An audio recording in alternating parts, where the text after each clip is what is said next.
આજનો દિવસ ગુજરાતના ઇતિહાસમાં સોનેરી અક્ષરોમાં યાદ રાખવામાં આવશે।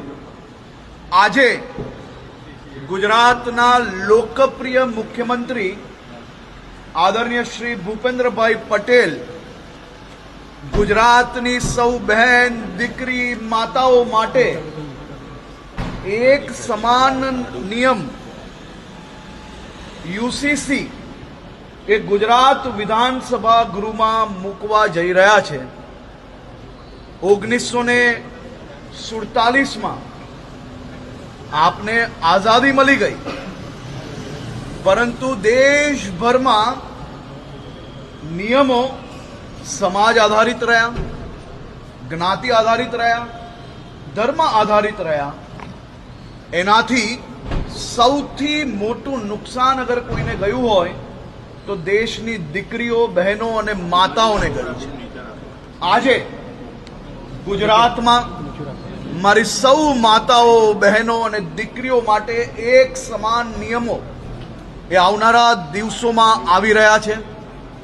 યુસીસી એ દેશના તમામ લોકો માટે એક સરખા નિયમો, લગ્ન બાબતે હોય કે પછી દીવાની બાબતે હોય, આ બધા જ વિષયોમાં એક સમાન નિયમ યુસીસીના માધ્યમથી ગુજરાતમાં લાવવામાં આવશે।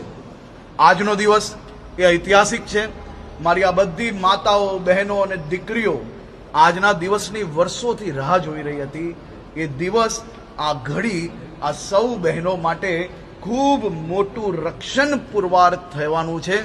મુખ્યમંત્રી શ્રી ભૂપેન્દ્રભાઈ પટેલને રાજ્યની સૌ દીકરીઓ, માતાઓ અને બહેનો આજે આશીર્વાદ આપી રહી છે, અભિનંદન આપી રહી છે કે યુસીસીના માધ્યમથી આવનારા દિવસોમાં બધા જ સમાજોને ઇક્વલ રાઇટ્સ, એટલે કે બધા જ સમાજની દીકરીઓને કોઈ બી પ્રકારની તરછોડાઈને એની પરિસ્થિતિ ના થાય તે માટે આ યુસીસી આજે લાવવામાં આવી રહ્યું છે।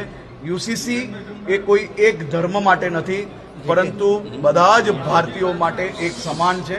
હું રાજ્યના મુખ્યમંત્રીશ્રીને, રાજ્યના સૌ નાગરિકો વતી ખૂબ ખૂબ અભિનંદન આપું છું કે આપ સાહેબે આ વિચારીને આદરણીય પ્રધાનમંત્રીશ્રીના જે વિચારો છે તેને ગુજરાતમાં, દેશમાં બીજા રાજ્ય તરીકે આપણે આજે યુસીસી લાવી રહ્યા છે। અને જરૂરથી બહુમતીથી, અને હું માનું છું ત્યાર સુધી રાજ્યની દીકરીઓ, રાજ્યની માતાઓ, રાજ્યની બહેનોની સુરક્ષાનો વિષય હોય, એમના હકનો વિષય હોય, ત્યારે બધા જ ચૂંટાયેલા પ્રતિનિધિઓ એમના વિસ્તારની બહેનો, માતાઓ અને દીકરીઓના હકમાં એક સમાન, એમના ન્યાયમાં સાથે અને ખૂબ ઐતિહાસિક રીતે આ બિલ આજે પ્રસ્તુત, સાથે સાથે પાસ બી થાય તેવો મારો 100% વિશ્વાસ છે। હિન્દીમાં